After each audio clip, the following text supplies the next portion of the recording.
माझा मुलगा गरिबाचा नाही ना, ऑफकोर्स नाही आहे, त्याला कोणाच कर्ज नाही आणायचं आहे.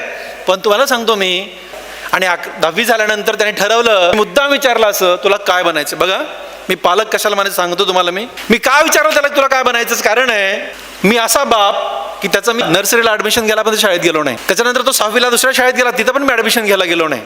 त्याच्या 10वीत तो जेव्हा गेला, माझा मुलगा प्रसाद, संत तुकाराम नॅशनल स्कूलमध्ये, तेव्हा त्या शाळेत गेलो तर गेस्ट म्हणून जाऊन एक भाषण देऊन आलो. 11वीला तो शाहूला लागला, तिथं गेलो तर तिथं एक भाषण देऊन आलो.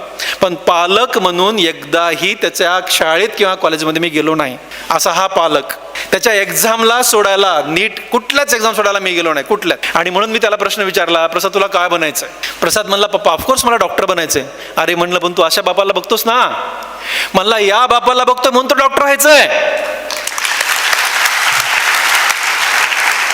हा इंथुजियाझम, ही इंटेन्सिटी, हे स्वतःची करण्याची तयारी, इच्छाशक्ती, ही निर्माण करणं पालकांचं काम आहे.